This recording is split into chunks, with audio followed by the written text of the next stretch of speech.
స్పీకర్కి సమాచారం కోరి వచ్చినప్పటికి కూడా స్పీకర్ ఈ క్షణం వరకు స్పందించకపోవటం ఏంటి చాలా విడ్డూరంగా ఉంది.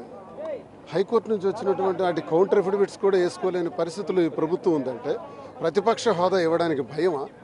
జగన్మోహన్ రెడ్డి గారు ఈరోజు హౌస్కి వస్తే మా ప్రజల పక్షాన మాట్లాడతారనేటువంటి భయమా? ఆ భయాందోళనలతో మాకు ఈ ప్రతిపక్ష హోదా ఇవ్వలేదు. ప్రతిపక్ష హోదా ఇస్తేనే మేము జగన్మోహన్ రెడ్డి గారు హౌస్కి రావడం అనేది నిర్ణయించడం జరుగుతుందని మీకు ఈ సందర్భంగా తెలియజేస్తాం. సార్, అంటే రేపటి నుంచి అసెంబ్లీ సమావేశాలకు హాజరవుతారా లేదా సార్? దీన్ని మేము ప్రశ్నించాం. ఈరోజు గవర్నర్ ప్రసంగం సందర్భంగా చాలా గట్టిగా దీన్ని ప్రశ్నించాం. దీనిపైన వాళ్ళు స్పందించే తీరు బట్టే మా నిర్ణయం ఉంటుంది. అంటే సార్, వాళ్ళు ఏం చెప్తున్నారంటే 10% అసెంబ్లీలో బలం ఉంటే ప్రతిపక్ష హోదా వస్తుంది, లేకపోతే రాదు కదా అని వాళ్ళు చెప్తున్న నినాదంగా. శాతానికి సంబంధం లేదండి. ఏ శాతం లేకుండా కూడా గతంలో కాంగ్రెస్ పార్టీకి ప్రతిపక్ష హోదా కేంద్ర ప్రభుత్వంలో అప్పుడు గత కాలంలో ఇవ్వటం జరిగింది. దీనికి ఇంత శాతం ఉండాలని లేదు. ఇప్పుడు ఉన్న పక్షాలన్నీ ఆలోచించుకుంటే అన్ని పక్షాలు కూటమి పక్షంలో ఉన్నాయి. కూటమి పక్షంలో ఉండేటప్పుడు ప్రశ్నించే గొంతు ఒకటి ఉండాలి కదా, ప్రజల పక్షాన్ని మాట్లాడే గొంతు ఉండాలి కదా. ఆ గొంతు 11 స్థానాలతో ఉన్నటువంటి మాకు అవకాశం ఇవ్వాలి. మేము ప్రతిపక్ష హోదా ఎందుకు అడుగుతున్నాం అంటే ప్రతిపక్ష హోదా ఇస్తే కొంత సమయం కేటాయించబడుతుంది.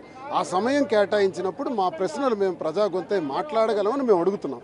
దాన్ని కాదని ప్రజా గొంతు నొక్కేద్దాం, మరి ప్రజల్ని పక్కన పెట్టేద్దాం, అల్లరి పాలు చేద్దాం, హింసాత్మక రాజకీయాలు చేద్దాం. మరి సూపర్ 6 అన్నారు, ఇంతవరకు కూడా ఏది అమలు చేయలేదు. ప్రజలకు మోసం చేశారు. మరి ప్రతి కుటుంబానికి 3 సిలిండర్లు అన్నారు, అది కూడా ఇవ్వలేదు. 1500 రూపాయలు 19 సంవత్సరాల నుంచి 50 సంవత్సరాలు ఉన్నటువంటి ప్రతి మహిళకి ఇస్తామని ఇవ్వలేదు. విత్తనాలు కొనుగోలు లేవు, విత్తనాలు ఎరువులు పురుగు మందులు ఇవ్వలేవు, కొనుగోలు లేవు. సర్వనాశనం చేశారు. రాష్ట్రం అధోగతి పాలైంది. ప్రజల్లో తిరుగుబాటు విపరీతంగా వచ్చింది.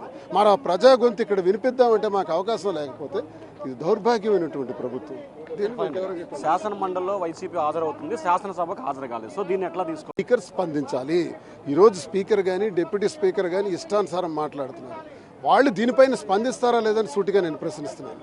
శాసనసభ పక్షంలో శాసనసభలో ప్రతిపక్షంగా హాజరవ్వాలంటే మాకు ఈ హోదా ఇవ్వాలి. ఇస్తారా ఇవ్వరా? ఇది ప్రశ్నించడానికి వచ్చాం. మళ్ళీ మా నాయకుడు సమక్షంలో మేమందరం కూడా ప్రశ్నించాం. దీనిపైన రేపు వాళ్ళు ఏం స్పందిస్తారో చూస్తాం.